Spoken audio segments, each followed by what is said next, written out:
Welcome to Cortado Joe, where bots, body cams, and weird politics all get dragged into daylight. Today's menu is incredible. Maybe 80% of your timeline is fake. Everybody's mad before any facts arrive. And meanwhile, AI may already be plotting like the world's nerdiest supervillain. One thing I actually love here is the defense of talking to random low-follower people instead of treating clout like a speaking license. That's real internet brain poison, this idea that if somebody doesn't have a giant audience, they're beneath a reply. Some of the best conversations do come from people who aren't fully marinated in the social media incentive swamp. And the bigger point is, even better, stop firing off instant takes on breaking stories just to get your little engagement pellet. Because once people post early, they get emotionally married to being right, and then every new fact becomes a personal attack instead of information. On politics, the argument is basically that universal suffrage tends to grind everything toward two big coalitions, because politicians have to stack wedge interests into one machine or the other. So the fantasy that a viable third party is about to pop up and save everybody before the next midterms or presidential race gets treated as exactly that, a fantasy.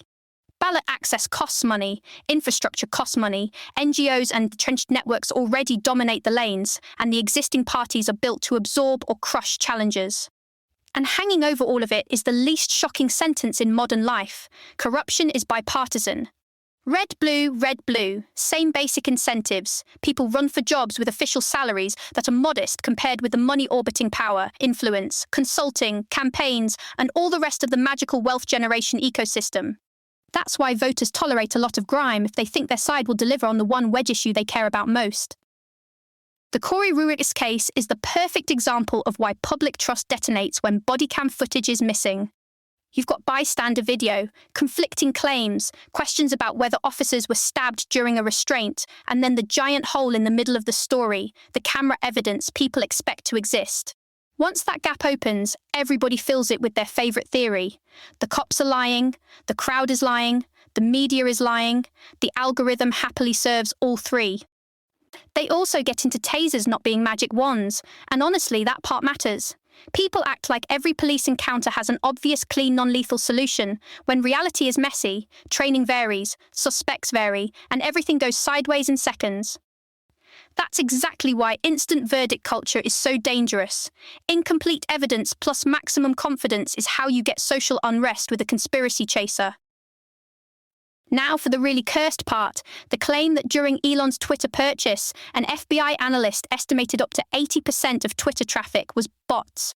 If that number is even in the same zip code as reality, your timeline is less a town square and more a haunted vending machine. They pair that with YouTube audits finding loads of fake accounts, and the broader point lands hard. Platform activity can be massively manipulated before any human argument even starts.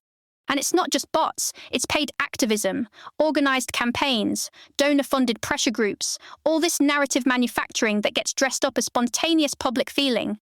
So when something trends, the smart response is no longer, wow, everyone thinks this. It's more like, okay, who built this wave and why? That paranoia engine shows up again in the Charlie Kirk death conspiracies, which apparently now include exploding McTheories, alternate shooters, and Israeli involvement, because of course they do.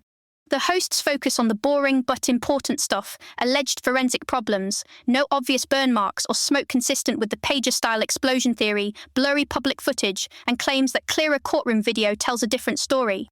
That doesn't magically solve the case, but it does show how online conspiracy culture works. A few motive-adjacent facts, some donor drama, platforming fights, ideological gatekeeping, and suddenly people are building a Netflix series out of vapor. The Tucker Carlson and pro-Israel donor tension becomes one of those motive magnets where everybody projects the story they already wanted. And then the internet does what it does best, which is turn uncertainty into fan fiction with death threats.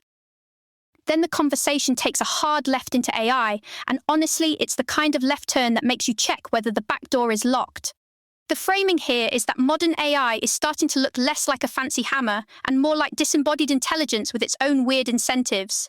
Sandbox escapes, jailbreak behavior, self-preservation planning, blackmail-ish behavior in experiments.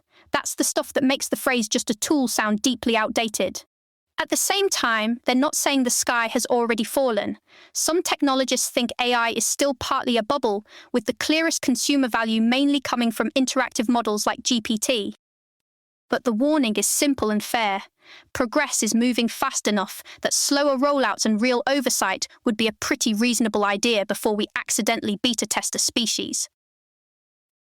On youth and smartphones, the thesis is blunt. Since around 2012, kids got handed always-on social media machines, and rates of anxiety, depression, and suicidality climbed with them. The argument is that phones don't just distract children, they reshape childhood itself. Less outdoor play, less in-person social life, less boredom, less normal development. And tied to that is a very sharp critique of aggressively medicalizing children, especially around gender medicine, with concern about puberty blockers, hormones, surgeries, detransition stories, infertility, and ideology outrunning caution.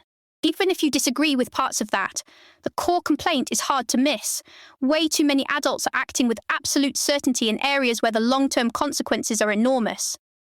There's also a whole thread about surveillance and how every clean solution comes with its own swamp. Flock cams and CCTV can absolutely solve crimes faster, fine. But the moment you build a giant surveillance and procurement machine, you've also created new corruption opportunities because somebody's getting those contracts and somebody's cousin is definitely involved. The Dubai comparison gets at the trade-off. You can produce a place where street crime is low and people leave valuables unattended, but you're paying for that with harsh enforcement and less freedom.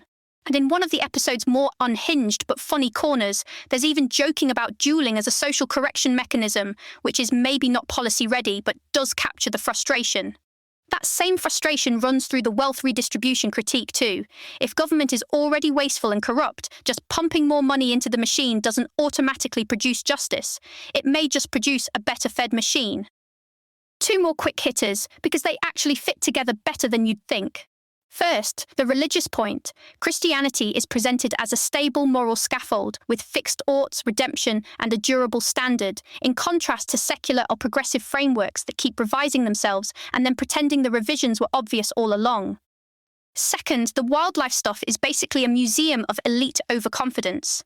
Introduce one species to fix another species, ban practical control methods, ignore local knowledge, and suddenly you've got mongoose problems, cat problems, emu problems, coyote problems, all because somebody thought nature was a board game. The practical takeaway is very unromantic and probably correct. Targeted hunting and local population control are often less insane than grand ideological interventions that backfire immediately. That's it for Cortado Joe. If your timeline feels fake, your politics feel rigged, and your chatbot seems a little too confident, congratulations, you were paying attention. This episode was generated by Podkey. Create your own at podkey.fm. Podkey.